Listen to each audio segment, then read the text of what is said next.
おはようございます。ハレルヤハレルヤハレルヤ。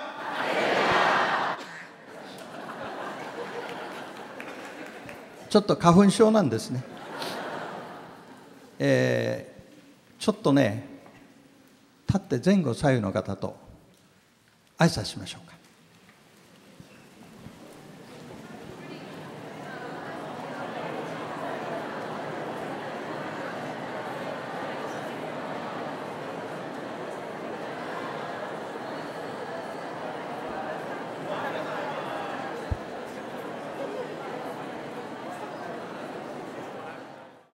はい、第7回再臨待望聖会によくお越しくださいました。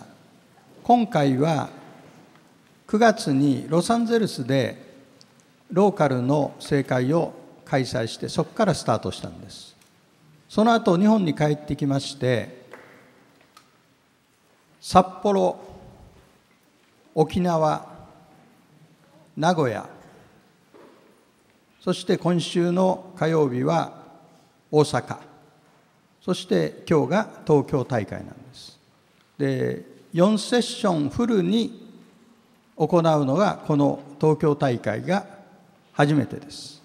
ですから今日は皆さんにフルバージョンでこの集会にご参加いただきたいと思います。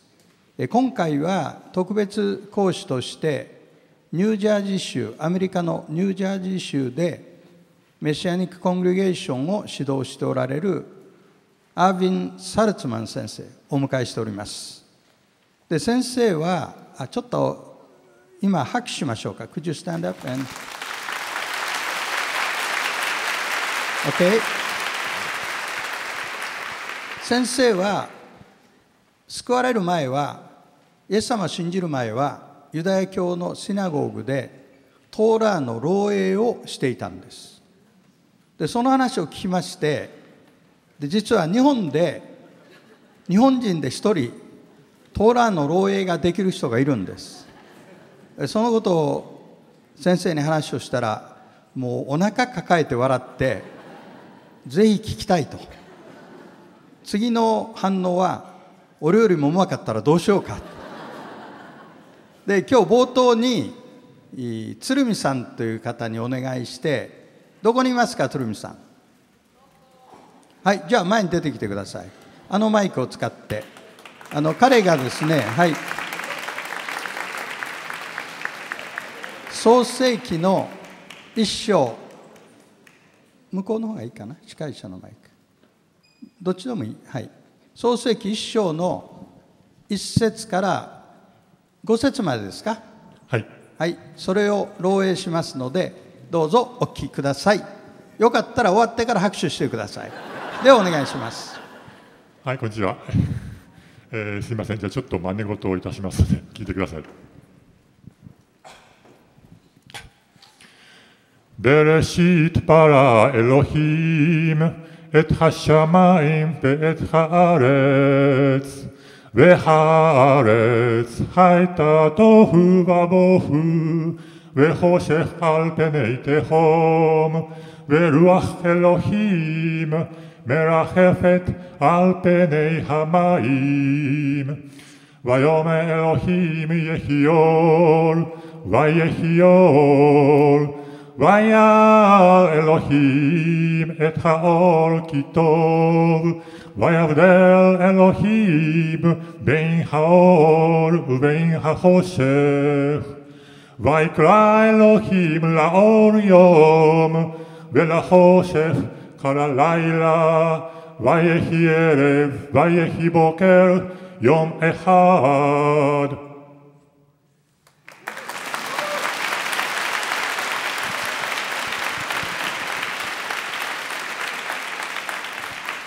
はい、ありがとうございました。では先生をお迎えいたします。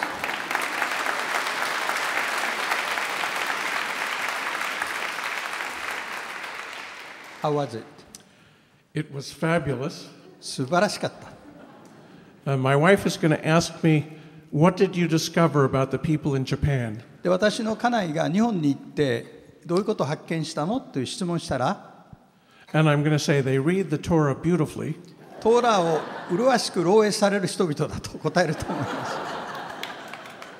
and they are very tall. それから日本人というのは背がむちゃくちゃ高いんだぞと言おうと思います。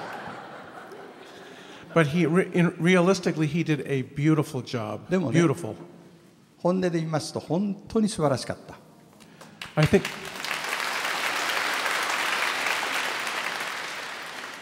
think I'm going to have to practice some more. 私ももっと練習しなきゃいけないなと思いになりました。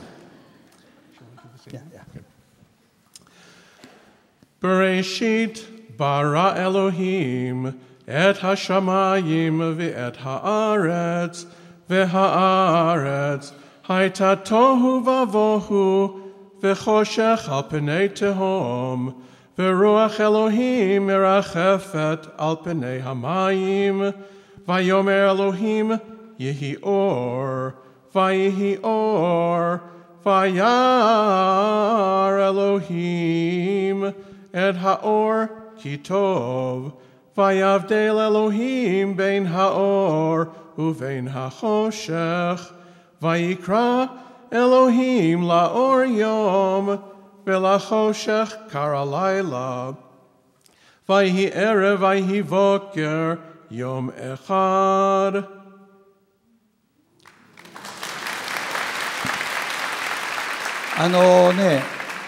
気づかれましたか？メロディーが違ったでしょ。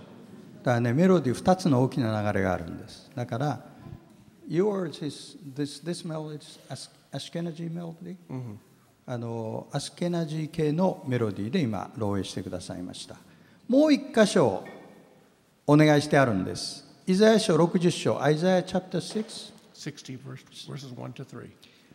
イザヤ書60章の1節から3節、これは起きよ光を放てというメシア予言の箇所ですね。So this passage has a lot of meaning for you? Yes. First, I just want to say that the same set of musical notes is used in the prophets, but the melody is different from the Torah portion which we read.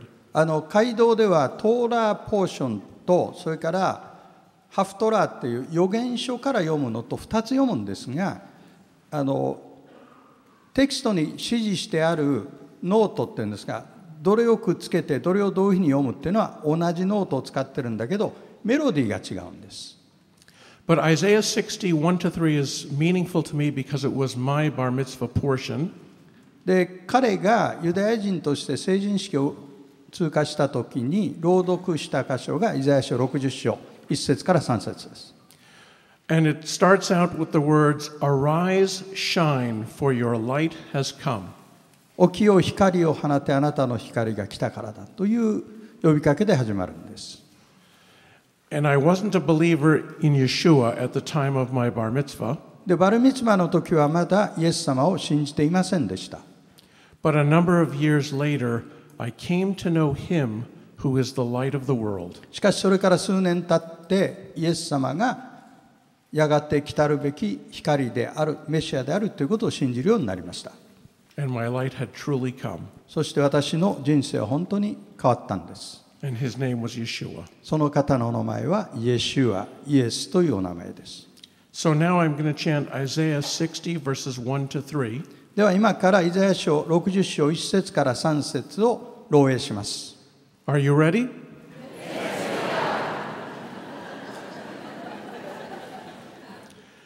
Kumiori ki va'orech uchevod Adonai alay sarach ki hine hachoshech yechase eretz va'arafel le'umim ve'alayich yizrach Adonai uchvodo alayich yira'eh ve'halchu goyim liorech umlachim lenogazarchech.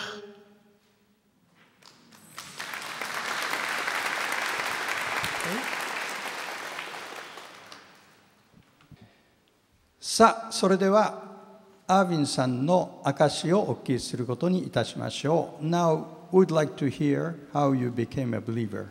Okay. I was born into a very traditional Jewish family in Montreal, Canada. 私はカナダのモントリオールで誕生したんですが、家族は伝統的に超正統派のユダヤ人でした。My mother was a Jewish woman from England. 母親は英国から移住したユダヤ人でした。My father grew up in Poland. 父親はポーランドで育ってカナダに来た人でした。My father was from, his ancestors were Hasidic rabbis in southeastern Poland. で、ポーランドの南東部で父親の先祖たちはハシディック、超正統派、敬虔派ユダヤ人の伝統を組む過程で育っておりました。But my father's own religious training was interrupted when he was 14 years old. で、彼もラビになるように教育を受けていたんですが、14歳の時にそれが中断してしまいました。Because the Nazis invaded Poland in September of 1939. 1939年の9月にドイツのナチがポーランドに侵攻しました。And the Nazis began to hunt the Jewish people to kill them. そしてユダヤ人たちを探し出してそれを見つけて殺すということを始めたわけです。During the war, my father had to hide with his mother and his two sisters so that they would not be caught by the Nazis. で、戦争中数年間父親とそれから母親、そして父には2人姉妹がいたんですが、彼らは身を隠して生活をしなければいけない状況に陥りました。In October 1941, the Germans came to my father's house and they knocked on the door. で、1941年の10月ですかね、ナチが父親が家族が住んでいた家に来て扉をノックしたんです。And they took my father's oldest brother and they took him from the house and he was never again seen by his family. そしてナチは私の父の兄、家族の長子ですけども連れて行って、それ以降家族は彼に再会することがなくなったんです。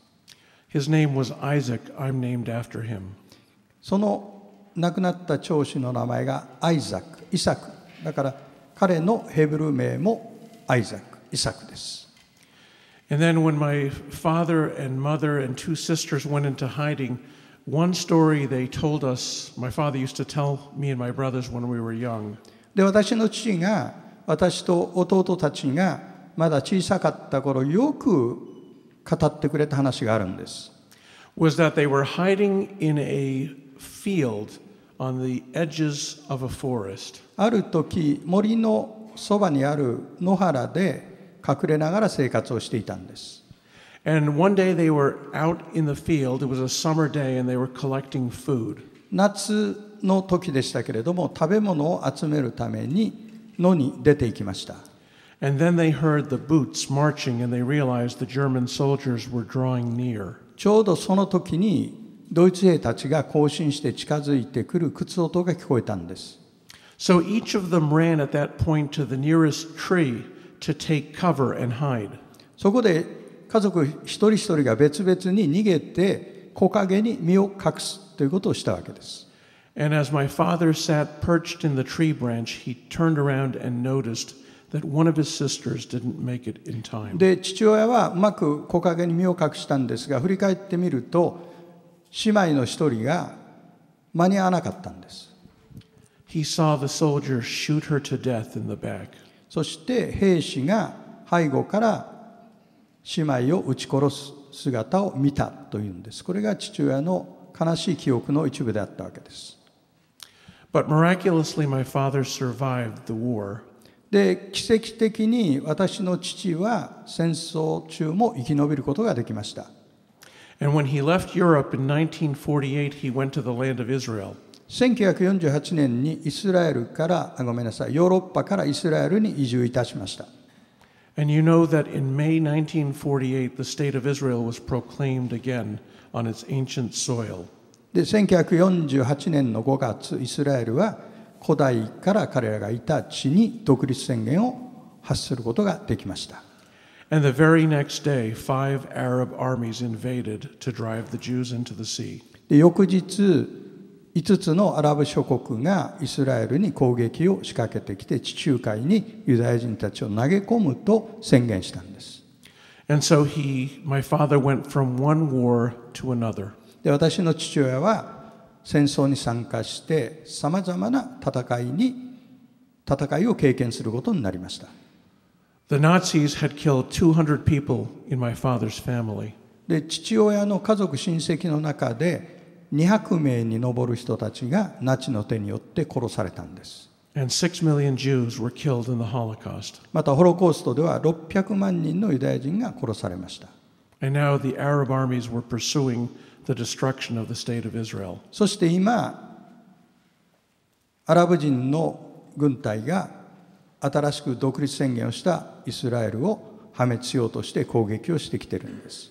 But miraculously, Israel survived again. しかし奇跡的にイスラエルは生存することができました。And in 1953, my father went to Canada.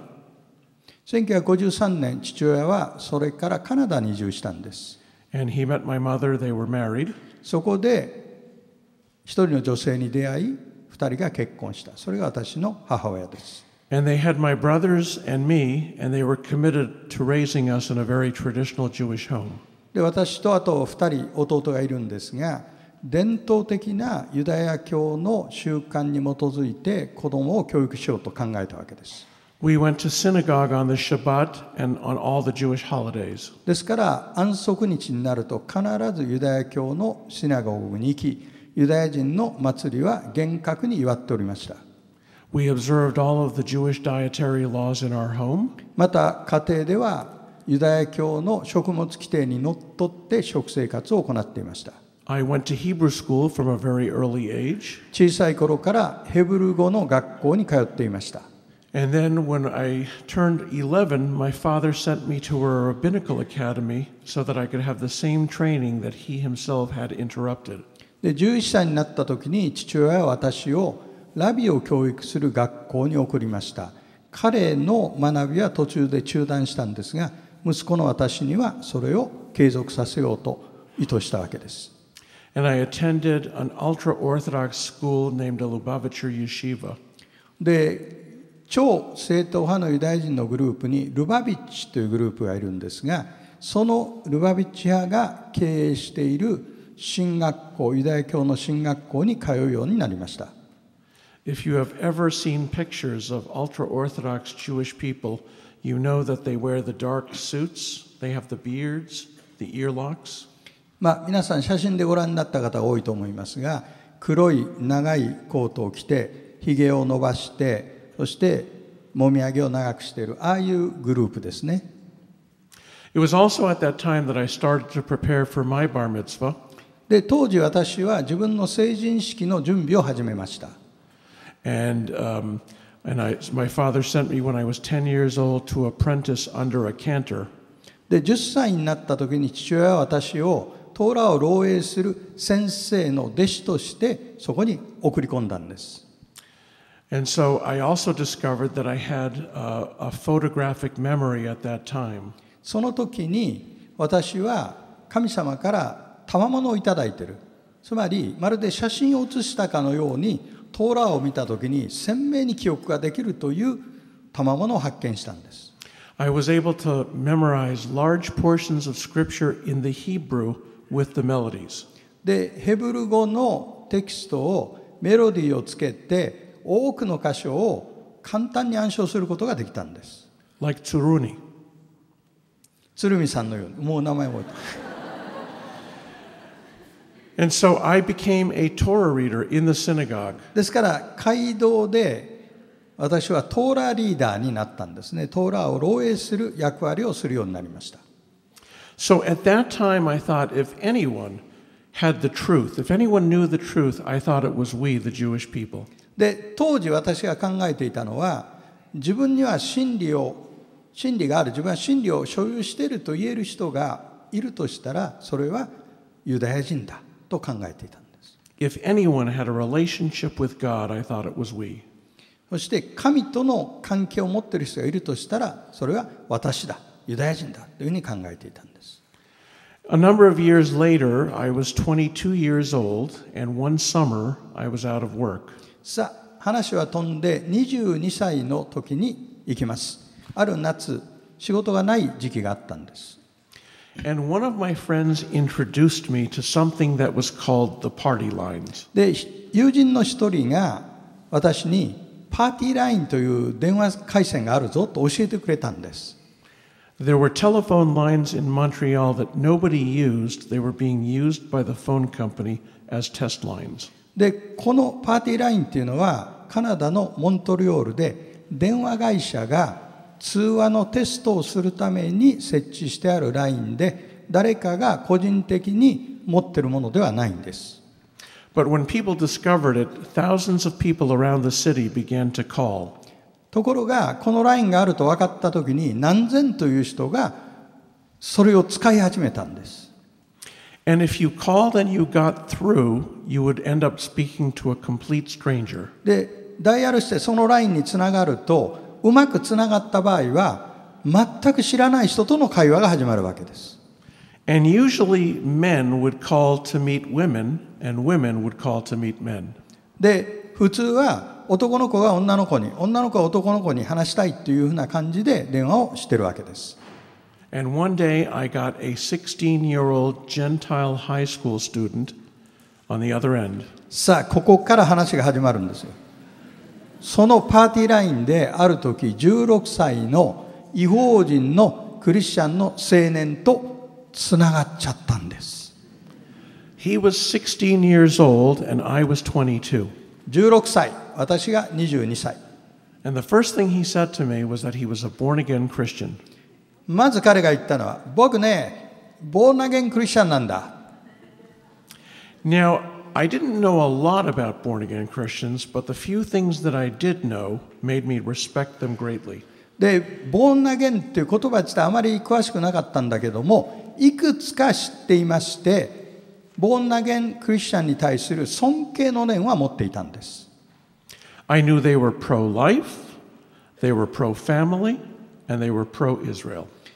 ボーナゲンクリスチャンは中絶反対、それから家族の価値を認める、それから新イスラエル、これは理解していたんです。But I didn't know what they believed scripturally and theologically. でも聖書的に、神学的にどういう信仰を持っている人たちかっていうのは知らなかったんです。One of the things that one of the names that you never hear growing up in a Jewish family is the name of Yeshua. ユダヤ人の家庭で育ちますと、その家の中ではイエスという名前が会話に一度も出てこないというのは典型的なものなんです。I knew nothing about him. ですからイエスについては私は全く無知でありました。So when I asked him, "What do you believe?" he spent the next half an hour or so explaining to me his faith. で、何を信じてんのって聞いたら、それから約30分、彼は自分が信じていることを延々と話し始めました。And he said he believed that Yeshua was the fulfillment of the messianic prophecies of the Bible, and he came not only for the Jewish people, but for the Gentiles as well. で、彼はこう言うんですね。イエスというお方は、イエシュア、ヘブル語で。イエシュアは旧約聖書のメシア予言の成就として来られたんだ。イスラエルのメシアであると同時に、異邦人のメシアでもあるんだと彼は言うわけです。And then I talked to him about my Orthodox Jewish faith and why I believed that was the truth. で、それが終わってから今度私の番ですね。私は超正統派のユダヤ人が何を信じてて、なぜこれを真理だと思っているかと話を延々としたんです。And after speaking for a full hour, he asked me finally, could we exchange phone numbers? で、1時間ほど話して、最後に彼が電話番号を交換したいんだけどというわけです。Something inside me made me give him my phone number. 私のうちに不思議にいいよと思う思いが生まれ、電話番号を教えたんです。I wasn't really planning to call him. 自分から電話かけるつもりはありませんでした。But he started to call me every week.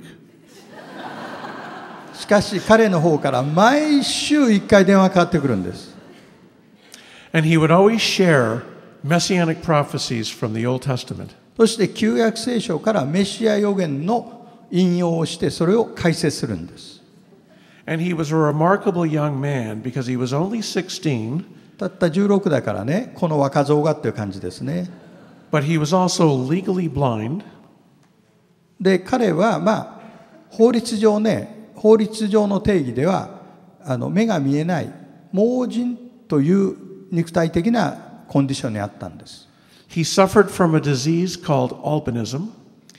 彼は先天性色素欠乏症っていうのかな、皮膚の色が白いという病を負っていたんです。His skin was as white as could be, and the same thing with his hair. 肌も髪の毛も白かったんです。He couldn't stay in the sunlight for any period of time because he would burn. また太陽の下で長時間いることができないという状態でした。And he could barely see. そして目もほとんど見えないような状態でした。And he went to high school, and his schoolmates were very cruel. They would persecute him で、 because of his 高校に albinism. 行くんですけども、いわゆる友達から残酷ないじめに遭っていたというような状態でありました。But he was a relatively new believer in Yeshua.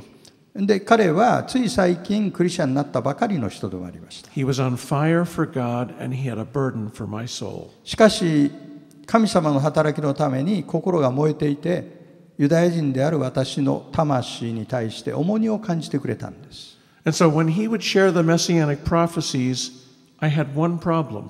で、彼がメシア預言の解説をしているときに、私は心の中に一つのわだかまりがあったんです。 I believed in the rabbis, and the rabbis knew those prophecies. 私はラビたちを信じてたんです。ラビたちもこの預言を全部知ってるんです。And they didn't believe that they spoke about Yeshua. でもラビたちはそのメシア預言を学んだ後、これはイエスのことを言ってるとは考えてないんです。So why should I believe it from this 16-year-old Gentile high school student? だからラビたちの意見の方がはるかに素晴らしいはずだから、なぜ16歳の異邦人の男の子の言うことを俺は信じなきゃいけないんだというわだかまりです。So when he shared the prophecies, I would always give him the standard Jewish objections and answers that the rabbis had. そこで私は彼がメシア預言を持ってくるたびに、ラビたちが教えているごくごく普通の正統派の視点から考える答えを彼に返していたんです。He didn't always have the answers, but he would say, Irving, let me research that, and I will come back to you with an answer. すぐに答えられないこともよくあったんです。そうすると彼はこう言うんですね。アーヴィンさん、今答えはないけど、勉強して見つかったらまた電話するから。But I didn't know it, but when we would hang up the phone, he would go to the Jewish Public Library in Montreal. で、その当時知らなかったんだけど、彼はそういう場合はモントリオールにあったユダヤ人の図書館に行ってそこでリサーチしてたんです。And he would spend hours in there reading the books, trying to find the answers to my questions. そして私の質問に答えるために何時間もそこにある本を読んで答えを見つけようと努力していました。And in the next day or two, he would call me very excitedly. で、1日か2日経つと興奮しながら電話かけてくるんです。And he would say, Irving, you know that question you asked me the other day? I've got an answer for you. アーヴィンさん、この間の質問だけどね、答えあったよって言ってくるわけです。And he would share his excitement and the answer.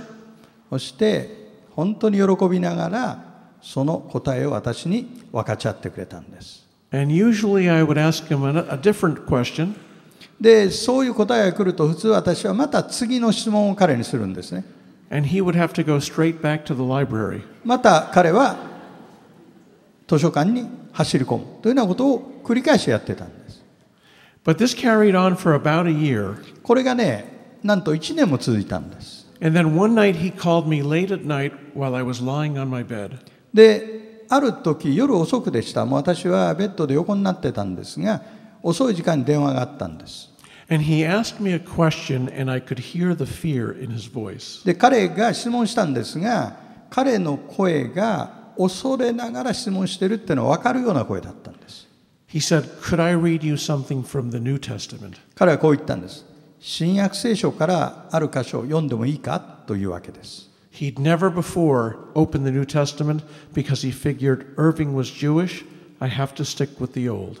で、彼はそれまで一度も新約聖書を開いたことはないんです。アーヴィンはユダヤ人だから旧約聖書の中で議論しようと考えていたわけです。So I said, "Yeah, sure, you can read that."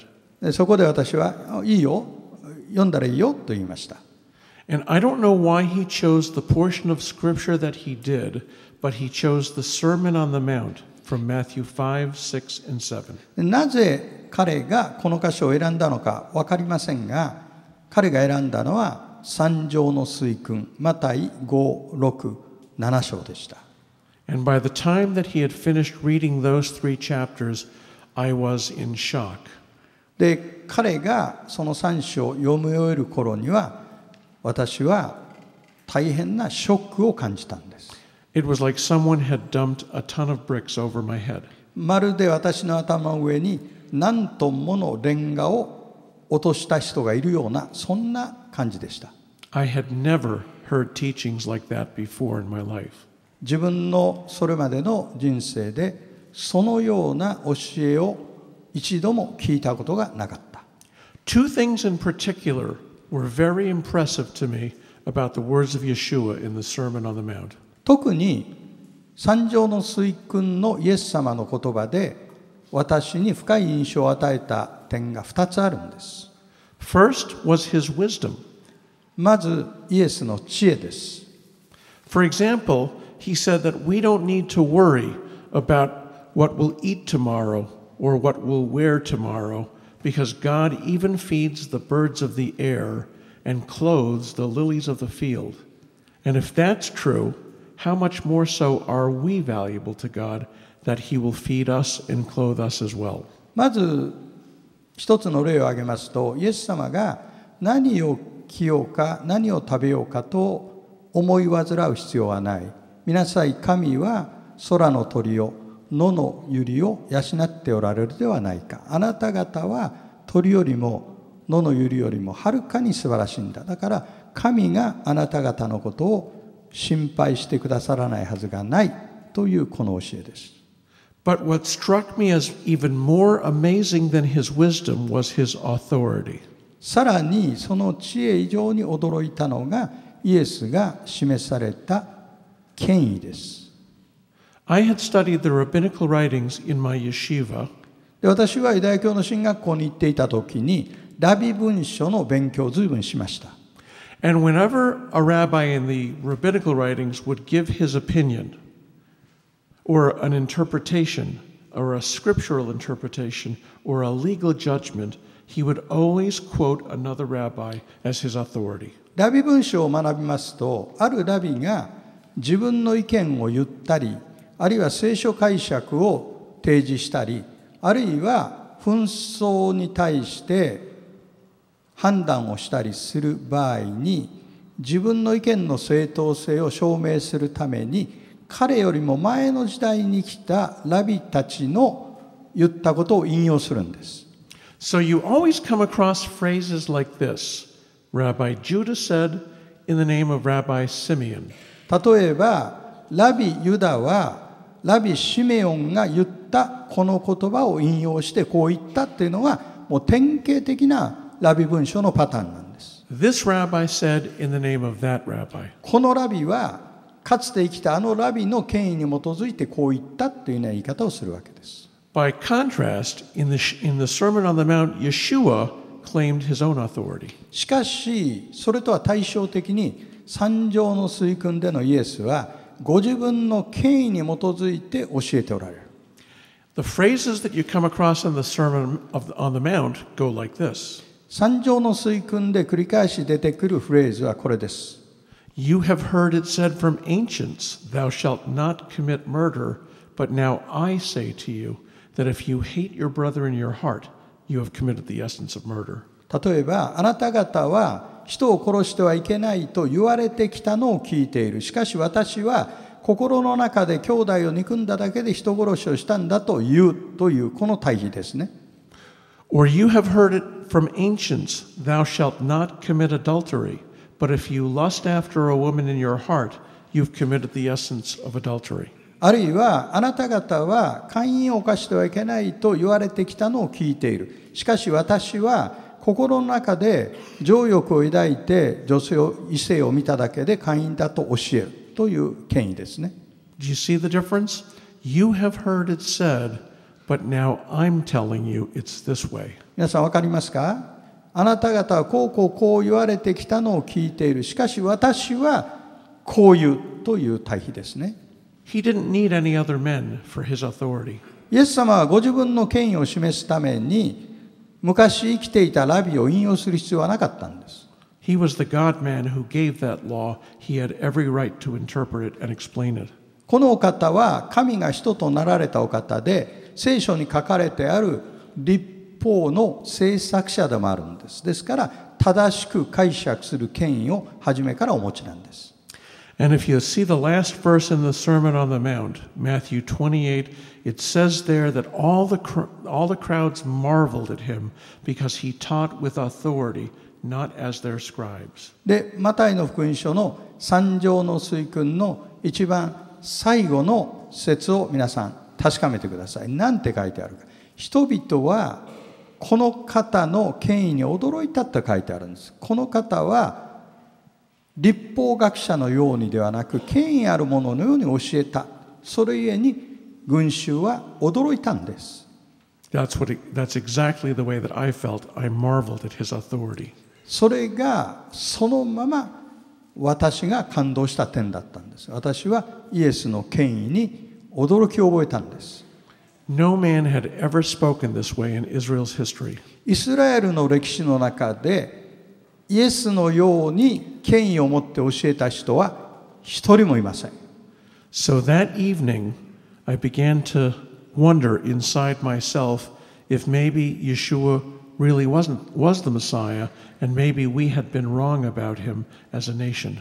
で、その夜私は初めて心の中にある疑問を感じたんです。それはイエスというお方はあるいはメシアなのかもしれない。その場合イスラエル民族はこの方について大きな誤解をしてきたことになる。この思いが生まれたわけです。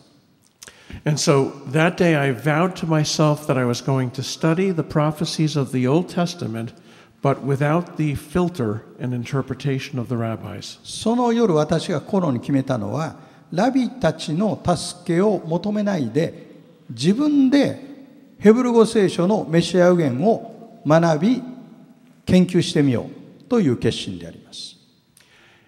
And I was going to see what the scriptures and God would say to me in the context. そして文脈の中で神がその聖句を通して私に何をお語りになるのかを確かめてみようと思ったんです。And I studied Isaiah 53, which spoke about the suffering servant of God who went to his death for the sins of his people. で、イザヤ書53章を学びました。受難のしもべの予言です。ご自分の民をあがなうために痛みを通過してくださったお方、このことを学びました。And I saw Daniel 9, which said that the Messiah would come, he would be cut off and killed, and then the temple would be destroyed, which we know happened in 70 AD. でダニエル書9章、メシアが来られる、その後メシアは殺され神殿は破壊されるという予言、これは紀元70年に成就しています。And so after studying for 3 months, I came to only one conclusion. 3ヶ月こうやって学んだんですが、ついに一つの結論に到達しました。There was only one man in Israel's history that could have been the Mashiach, the Messiah. イスラエルの歴史の中でメシアだと言える人物はたった一人しかいない。And it was Yeshua of Nazareth. それがナザレのイエスであるという結論に到達したんです。And so I trusted in him as my Messiah and Savior. 私のメシア救い主としてイエスを心に受け入れました。Now, after having spoken to many believers over the many years, there are 2 questions that I'm asked more than any other. よくクリスチャンを前に証しをする機会があるんですが、必ず出てくる2つの質問があるんです。 The first one is, they always ask me, how did you come to believe in Yeshua? 1番目の質問は、どうやってイエス様を信じるようになったんですかという質問です。 The second one is, what did your family think? 2つ目は、家族関係はどうなりましたという質問です。 And somehow the more gruesome it is, the happier people seem to be. で、家族関係が苦しかったと言えば言うほど人々は喜ぶんです。不思議なことですけど。My father was very, very displeased by my decision to be a believer. もちろん私がイエスを信じた結果、父親は本当に心に痛みを感じ、不快感を覚えました。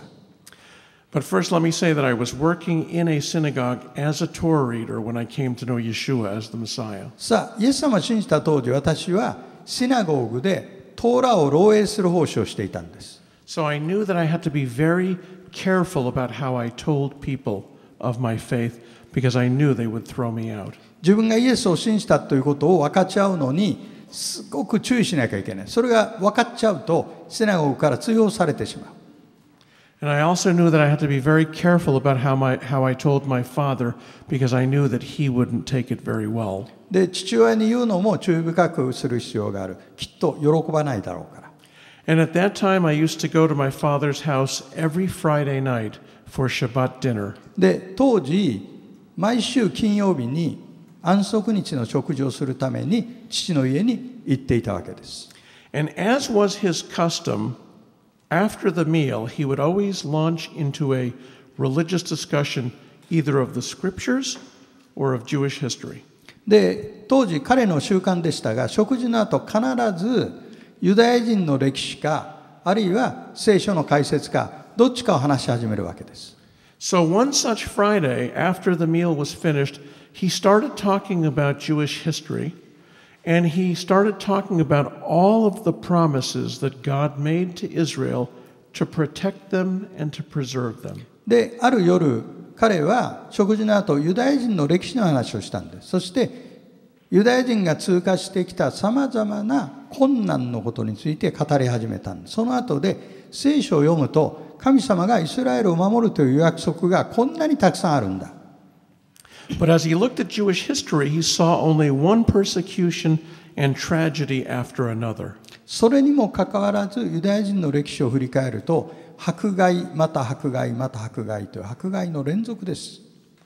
So it was problematic for him. He couldn't reconcile the promises of God to protect Israel and the reality of Jewish history. そこで父親はこの2つを調和させることができなかったんです。イスラエルの苦難、神の守りの約束、これどうなってるんだ。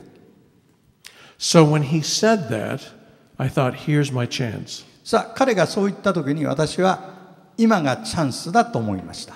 So I reminded my father of the portion of scripture in Deuteronomy chapter 28. 私は新明記29章を父親に提案しました。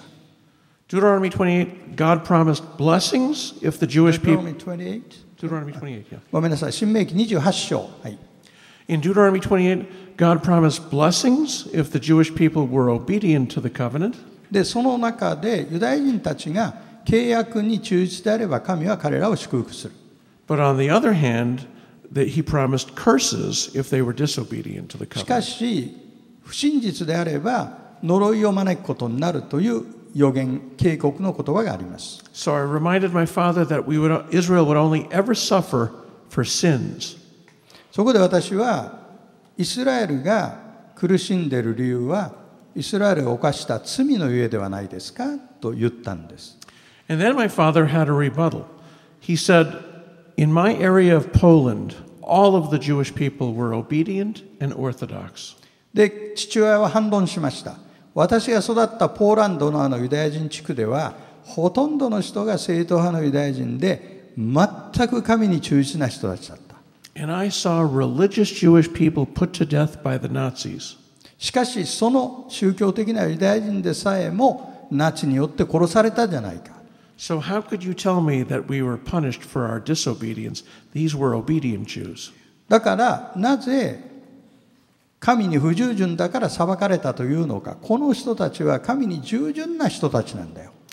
And then I said, well, I think that we have suffered for a specific sin. そこで私は言いました。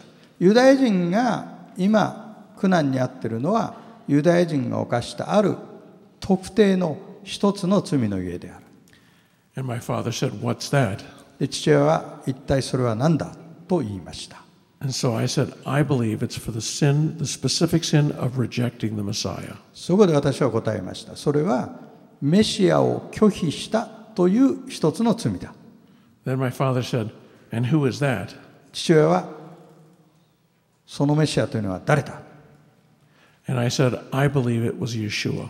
それはイエスだと私は信じています。At that point, my father just rolled his eyes and he waved his arm and he said, oh, come on, that's nonsense. で、それを聞いた途端に父親は目を丸くして手を挙げてですね、バカなこと言うなと叫びました。So when he reacted that way, I said to myself, I'm not going to share with him again until he's ready to hear it. それを見たときに、まだ時が来ていないな、彼の心が開くまではこの話はやめとこうと思ったんです。About 3 years later, I was intending to be baptized. で、それから約3年経って、ついに洗礼を受けようと思ったことがあるんです。And I was attending this little church in our community. で、そのユダヤ人地区にちっちゃな教会が一つあったんです。Our community was mostly Jewish. There were 5 synagogues in town. で、その町はユダヤ人の多い町で、シナゴーグが5つあったんです。There was only this one little church. しかし、教会はちっちゃなのが一つしかなかった。And it was right next door to the biggest synagogue in town. しかも町で一番大きなシナゴーグの隣にちょこっと立ってるんです。So Saturday morning I was reading the Torah in the synagogue. で、土曜日の朝は私はシナゴーグでトーラを漏洩してるんです。And on Sunday morning I was going to this little church. で、日曜日の朝はこのちっちゃな教会に行ってるわけです。And I would drive to the church on Sunday morning. I would park my car across the street. で、日曜日に行くと車で行くんですけども、教会の通りの前に車を止めるわけです。I was well known in the Jewish community. そのユダヤ人地区では私は相当顔が知られていました。So before I got out of the car, I would look that way and I would look that way to make sure that nobody Jewish could see me. で、車から降りる前に右、左確かめてユダヤ人が誰もいない時に戸を開けるんです。Only when I was convinced that nobody would see me, then I would get out of my car and I would run across the street into the front doors of the church. そしてユダヤ人が誰もいない、見つからないと分かった時にパッと戸を開けて急いで横切って教会に飛び込んでいくんです。So the pastor used to say, he used to point to me, he would say, look at Irving. I wish everybody came to church as excited as he does. で、牧師が当時よく言ってたんですが、皆さんアービン君を見なさい。私は彼が本当にエキサイトして大きな期待感を持って教会に飛び込んでくるのを見てる。みんなそうであってほしいっていうメッセージをしたんです。Little did he know that I ran into the church because I was ashamed. 私は見つかるのが怖くて走ってるっていうのを牧師は知らなかったんです。But finally I decided that I was going to be immersed, baptized for my faith in Yeshua. さあ、イエス様を信じた信仰告白として水に浸かる洗礼のバプテスマを受けようと決心しました。And at that time I was living in an apartment and my brother was living in the same building in the apartment across the hall. 当時、私と弟は同じビルのアパートの違った部屋に住んでいて、一つホールを隔てたわけです。We shared the same telephone. 同じ電話回線使ってたんです。He had one extension in his apartment, I had one in mine. で、私のところに外線が一つ、弟のところに外線が一つ。でも電話回線一つなんです。So one of my friends from the church called me one day to talk about baptism. で、ある日、教会の友人が電話かけてきて、洗礼についての話が始まったわけです。And I answered the phone, but unknown to me, in my brother's apartment, my father also answered the phone. で、私が電話を受話器を取り上げた時に知らなかったんだけど、弟のアパートにちょうど父親がいて、電話が鳴ったから父親も同時にそれを取り上げたんです。I didn't know he was on the phone. 電話に出てるとは知らないで洗礼の話が始まったんです。And we're talking all about baptism and my upcoming, forthcoming baptism. そしてそのクリスチャンの友人とね、間もなく受けようとしている洗礼についての話が行われました。And then we hang up, and 5 minutes later, there's a knock on my door. で、電話を置いて5分ほどしたらノックがあったんです。It was my father, 父親が立ってました。and he didn't say anything. 何も言わなかった。His face was gray. 顔が蒼白。He looked very upset. そして怒りに満ちていました。I had no idea what the problem was. どうしたんだろうかと思いました。But I invited him in, お父ちゃん入って。and he came into my apartment, didn't say anything for 5 minutes. 入ってきたけど5分間は何も言いませんでした。And finally, he looked at me and he said, "What is this I hear about you being baptized?" ついに口を開いて、お前が洗礼を受けるって話聞いたけど、なんだこれはと言ったんです。And I was stunned. 私はもう仰天しました。But I said, "Well, I'm a believer in Yeshua, and he commanded us to be immersed for our faith." お父さん、僕はね、イエス様を信じたんだよ。そしてイエスの命令に従って洗礼を受けることにしたんだよ。And then my father started to hit me. 父親は私を殴り始めました。And he started to curse at me, telling me that they had killed 200 people in his family, and now I was becoming one of them. そしてこう言ったんですね。呪いの言葉を語りながらね、クリスチャンたちは、あいつらは家族親戚200人殺したんだぞ。お前は今その仲間になるんだぞ。分かってるかって言うんです。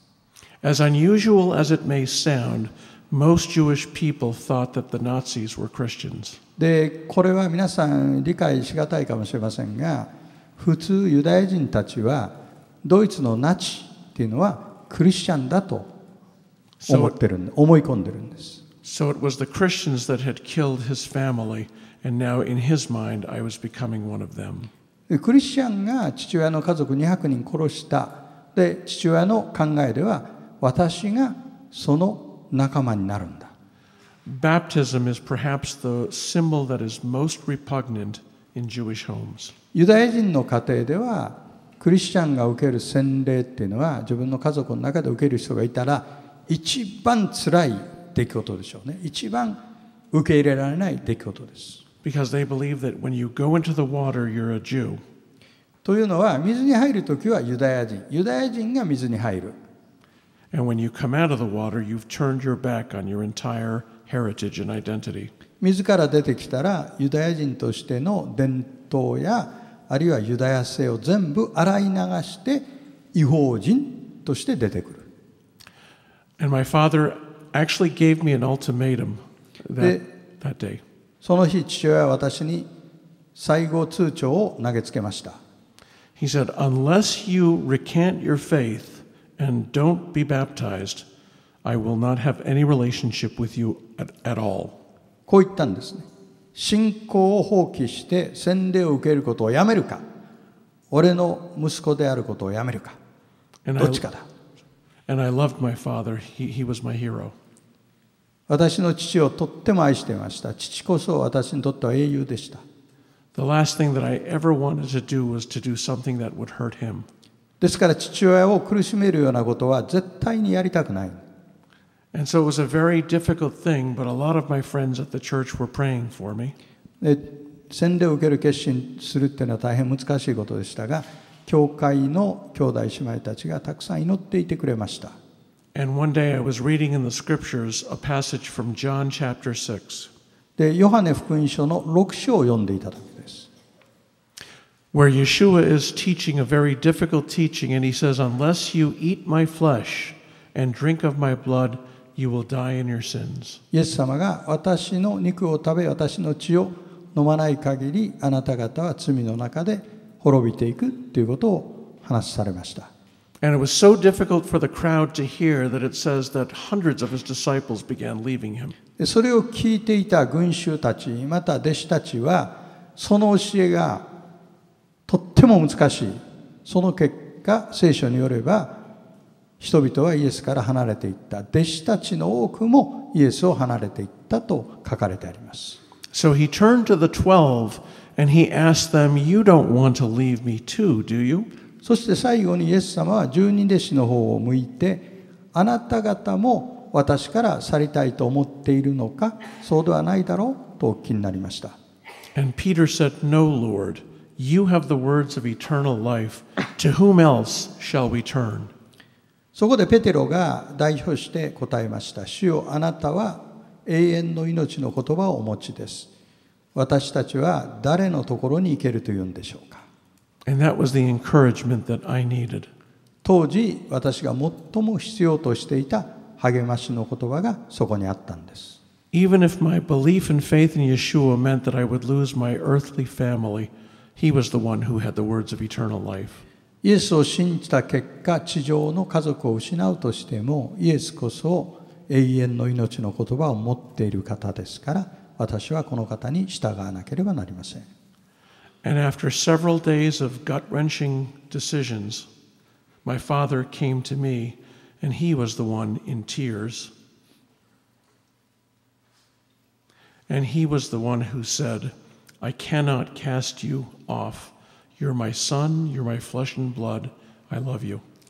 で、父親はそれから数日間、大変な霊的葛藤を経験したんですね。それから私のところにやってきて、目に涙をいっぱい溜めてこう言ったんですね。お前は私の愛する息子だ。He still wanted me to know how greatly he was hurt by my decision to be immersed and to follow Yeshua.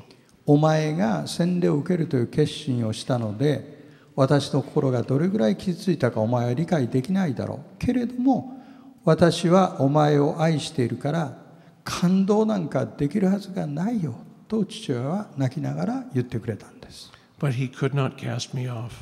そして私を家から追い出すということはしなかったんです。He wasn't the only family member that I had difficulty with. で、父親だけではなかったんです。私に否定的な態度を見せたのは。My grandmother, my father's mother, never said another word to me for the rest of her life. 父親の母、おばあちゃんですね。父方のおばあちゃんですが、それ以降一度も私に声をかけることはなくなりました。I had two uncles who never said another word to me. In fact, even when they would come into the same room where I was, they would walk out in disgust. 2人のおじさんがいるんですが、彼らも私に声をかけません。彼らがいる部屋に私が入っていったら、それを見ただけで部屋から出ていくというような人たちでした。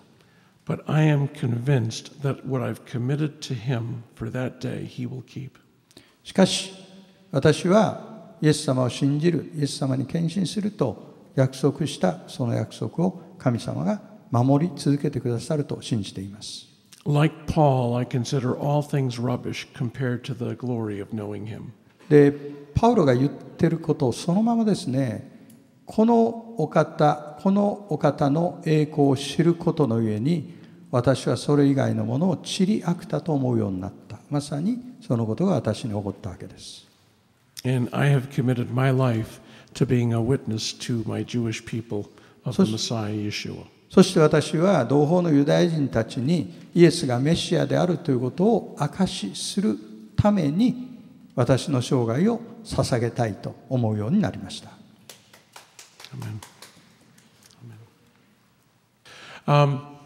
My father died in the year 2000. 父親は2000年に天に召されたんですね。And he never said to me that he believed in Yeshua. で、イエスを信じるという信仰告白は一度もしたことがないままに死んでいきました。But over the years, my relationship to him was restored. でも、父親との関係はどんどん改善されました。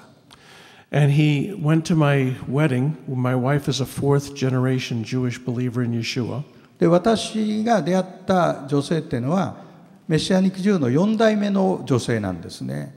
で、彼女と結婚した時に父親は結婚式に来てくれました。And Yeshua was at the center of our wedding ceremony. で、その結婚式の中心におられるのはイエス様です。And I was a little afraid that he might even walk out during the ceremony. で、式には来てくれたけれども、その最中に出ていくんじゃないかというような恐れを感じていたんですね、私はね。But he didn't, and I know he was very proud of me. で、彼はそこにとどまりました。様子を見ていると、息子のことをとっても誇りに思っているような顔つきをしておりました。But when my father died, the week after he died, I had an interesting conversation with my brother. 父親が死んで1週間後のことですけれども、弟と大変興味深い会話をしたんですね。And he told me that weeks before my father died, the two of them went out to eat. で、父親が亡くなる1週間前に、父と私の弟が一緒に食事に行ったそうです。And they had a conversation, and in that conversation, my brother asked my father, "How do you know that Irving isn't right? How do you know that Yeshua isn't the Messiah?" で、食事の会話の席で、弟が父に聞いたそうです。お父さん、どうしてアーヴィンが間違ってると分かるの？どうしてイエスがメシアじゃないとお父さんは分かるの？と質問したそうです。And my father said to my brother, "I don't know. Maybe Irving is right. Maybe Yeshua is the Messiah." 父親は分からない。あるいはアーヴィンの言ってることの方が正しいのかもしれない。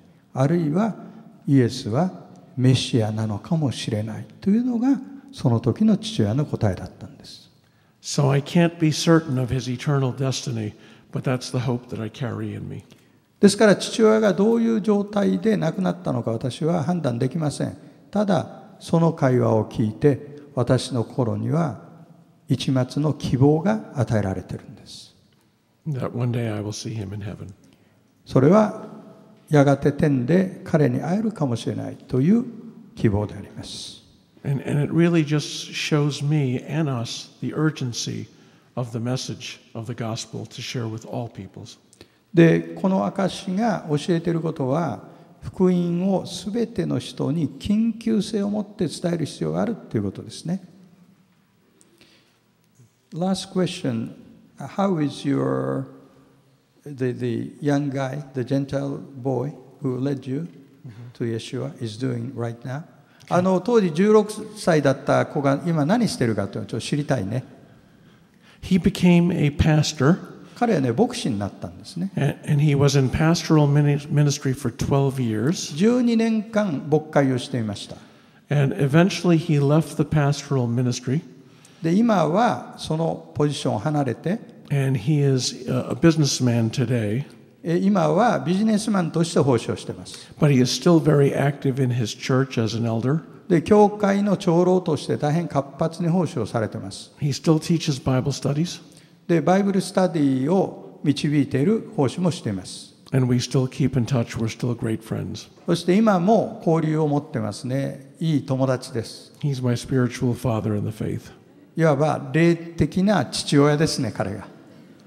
So he knows you are now in Japan, or you're coming to Japan? Yes. What was his response? 今ね、彼はアーヴィンさんが日本に来てるというのを知ってるんですかと聞きました。Well, he lives in Vancouver, which is on the west coast of Canada. カナダの西部、バンクーバーというところに彼は住んでるんです。So he was hoping maybe I could stop on the way to Japan. 日本から帰る途中で寄ってくんないかなんてことを言ってたんですね。But he usually comes to my area once a year. 1年に1度彼が私が住んでるところに来てくれるんです。Thank you. Thank you. We are very, very grateful for what he has done for you because we are the recipients of his work right now because we've been blessed through your testimony so much. 今言ったのは16歳のかつて16いつまでも16と話せないその人にね大変感謝ですね。だって彼が伝道してくれたので僕らは今日大変な祝福を受けてるわけですね。こういうことでね神様の働きとはね本当に主に感謝します。では拍手して Thank you so much.